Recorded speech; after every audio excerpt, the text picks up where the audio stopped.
We've seen some counties have delayed starts of polling places. Again, that's normal, but we're pushing for voting time extensions at the end of the day to make up for those late starts. And overall, things are going really well. We're excited to see this level of interest, this level of turnout. We set records during early voting and expect to set records today as well. Now I'll send it to Joselle on the ground.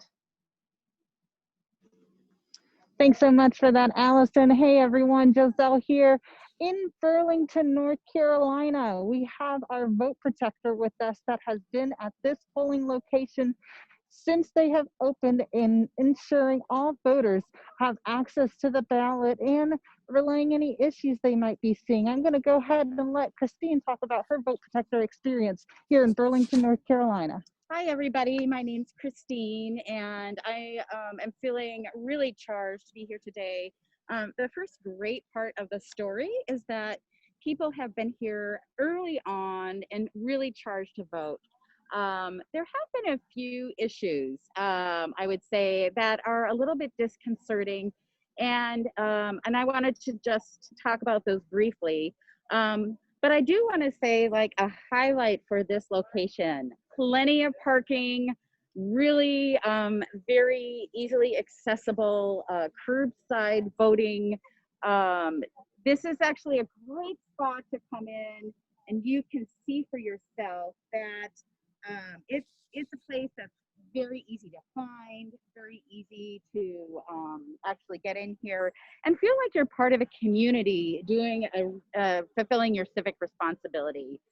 So the first question that came before us this morning was, why is it that people are being told when they come up that they would be called in according to their first letter of their last name? Why is it they had been in line from 7:45 to 10 o'clock when it looked like there were only 9 other people in line? And so I've had the wonderful guidance from people on the hotline to actually help me to speak with the poll workers and the chief judge and try to drill in a little bit more about how we could communicate the process better to voters who are waiting and are very excited, and how there may be some ways to try to expedite the process. I did hear from inside the poll that people are taking quite a long time at actually casting their vote. That's what the inside poll worker relayed. I would say that I think there is some confusion here about the process, and there hasn't been a whole lot of overt communication from the poll workers to the people waiting in line. And that's something that we're working on reconciling right now. The other thing I think that we've been talking about with poll workers is like how to make sure that people are sticking to the 6-foot distance between themselves. So I'll stop there. Thank you.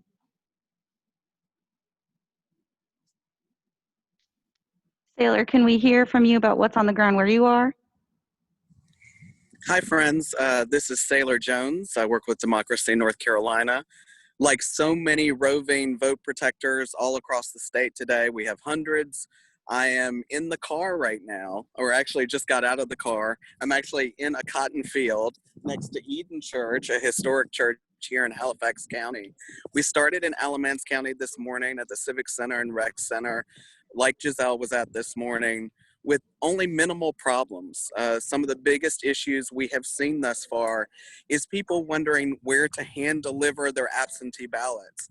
Obviously, according to the law, you can't deliver your absentee ballot by the 5 p.m. deadline to your election day precinct. You have to take it to the County Board of Elections. So it's been very important for our vote protectors to provide folks who are coming to turn in their absentee ballot at an election day precinct the address to turn around and go back to their County Board of Elections office and drop off, hand deliver, if possible, their absentee ballot. Of course, you can postmark it today by going into the post office and postmarking your absentee ballot by 5 p.m., but better safe than sorry. Why not hand deliver it, if you can, to your County Board of Elections? We've also heard some reports from vote protectors, sorry, I'm near the street here in Halifax, of overzealous electioneering, maybe in the Charlotte area. But we've also heard very heartening reports, as Allison said, of voters persevering. and moving forward. And no one's being kept from their polling place today. So that's very heartening as well. I'm headed in between polls and absentee in Halifax County, in Edenton right now, and we're seeing a steady trickle of people as that noontime hour begins and the lunchtime rush begins for the last 8-hour push of what is a long election day for many of the folks at the Hotline Center, but what is a great day for voters here on the ground. So with that, I'll turn it back over to Allison. Thanks so much, Sailor. We will now take questions from the press in the question and answer box or the chat. So, Allison, the first question is, you have received over 300 calls. What's the updated number still related to floor signage and staffing? And have you been able to move forward with seeking extensions? Yeah, thanks for the question. Wanting an update on the number of calls and the topics. We've now hit 900 calls by 11 a.m., on track to set a record. My guess is of the ones getting escalated, a good more than half have to do with polling place signage or curbside issues. That is our main issue. We do know that the state board, on the question of polling place extensions, we know that the state board is planning to meet shortly to consider polling place extensions for at least 4 sites, 2 in Sampson, 1 in Cabarrus, and 1 in Guilford. There may be more. We've heard reports of 2 other ones that we are trying to substantiate, but it's important to remember that polling place late starts aren't uncommon. We see them in every election, and the state board extending polling times by 15 to 60 minutes because of late starts is really a common occurrence, and it's just to make sure that we're being fair to voters, some of whom might have left the line because of the late starts this morning. And Allison, why is North Carolina such a big focus and why should the rest of the country? I mean, North Carolina is a big focus for national politics for a number of reasons. One is our demographics. We are pretty much a purple state solidly, 50-50 in voting performance, but really we are a third registered Republicans, a third registered Democrats, and a third unaffiliated. So North Carolina's voting population is certainly interesting and a little bit unpredictable. We've flipped back and forth on presidential elections. We have a number of highly competitive state level elections, and our turnout numbers have been great. Additionally, we are always constantly the site of litigation. So we've had a number of lawsuits filed this year by Democracy North Carolina and the League of Women Voters of North Carolina earlier this year to expand access to voting during COVID-19. And those plaintiffs secured a cure process for absentee voters, hundreds of thousands of which have never used absentee voting before. They secured an ability for those voters, if they make a mistake, to try and fix it. And then we've seen a bevy of lawsuits filed by Republican leaders in the legislature and the RNC trying to essentially throw out votes and stop counting votes early. But we will fight every day to make sure that every vote counts.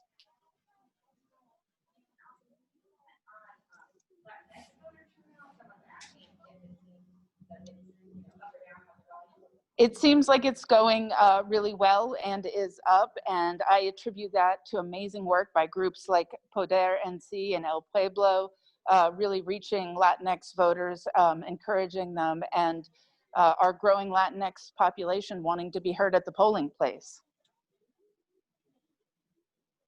And we have a question for Sailor. Can you expand on the potential intimidation in the Charlotte area and any issues related to Congressional District 9? Yeah, I heard from 2 great vote protectors today, Diane Dunn and Latoya Steele, who were working at some of the polling places in Charlotte. And there have been, as there have been throughout the early voting period, some isolated incidences of really just overzealous partisan electioneering, where people are energized and are pushing their candidate. Specifically, presidential candidates seem to be the hot ticket at the polls for electioneering this year. And so it was just an instance of that. And as we well know from our work in voting rights, there is a 50-foot buffer zone that prevents these electioneers from speaking to and aggressively distributing materials to voters. Once they cross that 50-foot line, our vote protectors normally do let a chief judge know. They normally do call the hotline to alert us of this activity. And in many ways, and in many cases, we at the hotline hub, and Allison can say more, will escalate these to call the county if it continues at a polling place, because obviously voter suppression takes many forms, and some of that is intimidation, and some voters may be intimidated by electioneering at the polls. And so we want to make sure that they have a safe, fair experience at the polls, no matter where they are. And we saw that today in Charlotte. Election officials were able to get that individual removed. He agreed to go home, and voters went about their business. But it's important to note, voters went about their business even with him there. And it is a testament to the steeliness of voters in this particular partisan environment, that they are going to vote and they will not be deterred. And as Allison said, we're going to work hard to make sure that every vote is counted when every voter votes. So back to you. Allison, are you concerned about GOP lawmakers trying to get the absentee ballot extension pushed back to the 3-day after the election and more lawsuits about that? I think the U.S. Supreme Court has fairly definitively rejected Republican lawmakers and the RNC's attempts to revisit the absentee deadline issue. So normally the deadline for receipt of absentee ballots was 3 days after the election. It has been moved to the 12th, and that's been the subject of much litigation. I'm not saying there won't be more litigation trying to push it back again, but the Supreme Court denied technically 3 emergency stay applications. And while there may be some members on the court willing to entertain this, I think a majority of the members are not.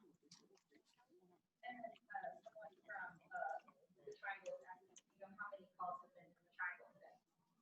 Hi, so question about where we're getting calls from. The Triangle and Mecklenburg are our biggest volume.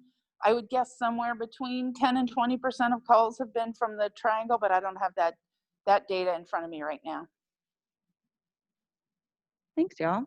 Any other questions?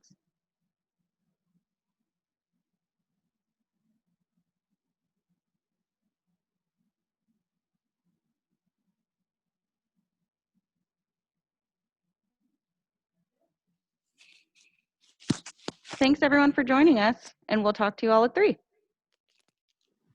Thank y'all.